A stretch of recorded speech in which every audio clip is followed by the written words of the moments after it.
Okay, I'm going to talk a little bit about the Nimzo-Larsen attack and some of the more common lines that you see at kind of an intermediate level. So 1600s, 1700s, 1800s in rapid games. So you start by playing b3. The idea is to move your bishop here to b2 and put some pressure on this diagonal, try to control it. The key square is the e5 square. Often your opponent wants to move their king's pawn here, and when you have your bishop on b2, it creates some extra pressure on this e5 square that they might not be used to how to deal with. So they still can. It's fine for them to do that. They just might not be too familiar with how to defend against it. So we continue with our plan to move our bishop to b2. They have to react right away and defend their pawn.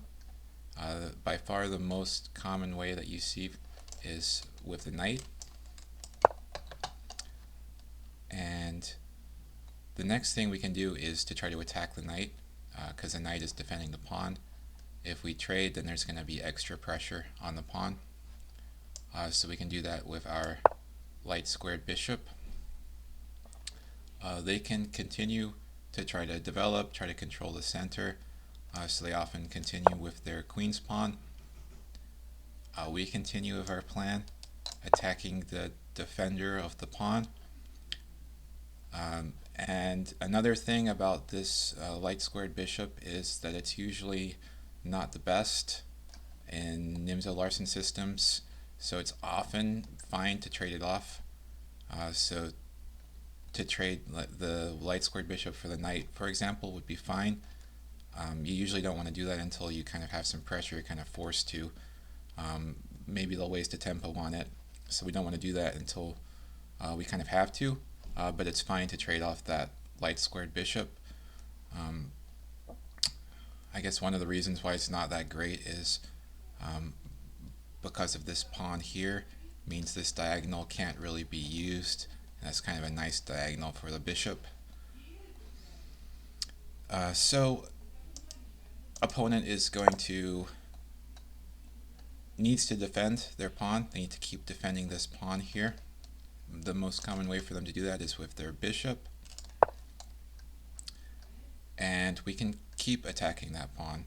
This time we're going to use our f pawn to attack their e pawn, and they cannot take here. They cannot take our f pawn. If they do, it's a mistake. It's pretty much losing. Let's just take a quick look at what happens. It opens up this diagonal, and then their rook's going to be under attack. They, even at the 1600s, 1700s level, you still see them do that sometimes. Once you start getting up to the playing against 1800s or so, it's a lot less likely. It's more rare. So maybe they were thinking that if they attack, there's going to be enough pressure from the queen coming down to create some kind of mating threats, but there's not enough pressure. It's just losing for black if it's played correctly by white. So the key move here when the queen comes down is just to move the king out of the way. You move the king out of the way and you're fine. It's almost +3 here. You still have to be a little bit careful. It's a little bit tricky to play sometimes because there's the queens here. There's kind of some attacks, but if played correctly and carefully, white's fine here. White's winning. So maybe they were thinking that you have to defend with your pawn instead, but you don't. If defending with your pawn is wrong, it's losing. Let's just take a look at what happens. So it's as -8, so losing for sure for white, because black can just take. Taking the rook doesn't matter. It's totally irrelevant because mate is coming for black here. very soon. So the key move when the queen comes down is just to move your king out of the way. Let's go back a few moves.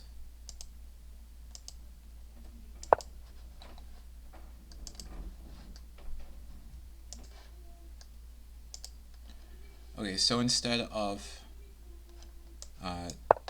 attacking the pawn here, they can defend, which is correct, and the most common way for them to defend the pawn is with their f-pawn. So now this e-pawn is defended, and the evaluation is at 0, so it's even.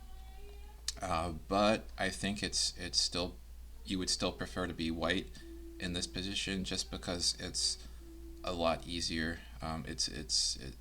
Black has to be more careful. It's easier for them to make mistakes because in a lot of situations this queen can move to h5 and create some threats if black is not careful. So for example, like if white continues to develop here, like black maybe thinks they can take now because the rook is not going to be attacked anymore. So if black takes here, but it's a mistake, so you're already at +2. Probably not losing, but white's in a great position here, so they can attack with a check, take the pawn, and the black might be able to even up on material. I don't know for sure if they're going to lose material, but white has a lot more attacking chances in this position, and black's development is not good at all. So yeah, you'd much rather, you prefer to be white in this position. Yeah, so the point of that is if they defend with their pawn, it's I think you still want to be white in this position, and that's a common line that you get into. So what if the opponent plays something that you're not expecting at all? Because that happens a lot of the time. So what if they don't try their king's pawn right away, or even a knight move? So let's look at a Masters game. So white opened with the Nimzo-Larsen, and they didn't play a more common response. They played their c-pawn, so kind of like a Sicilian almost. And the point is that even when your opponent does something completely different, you can still use a lot of the same moves that we saw earlier. The development is kind of similar. So in this position, he wants to get his light squared bishop out. They want to get their light squared bishop out because they're fine with trading it off.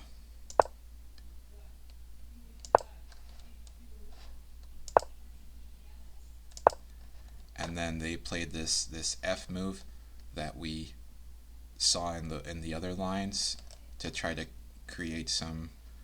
try to control this square, the E5 square, so black's not going to be able to control the center very easily.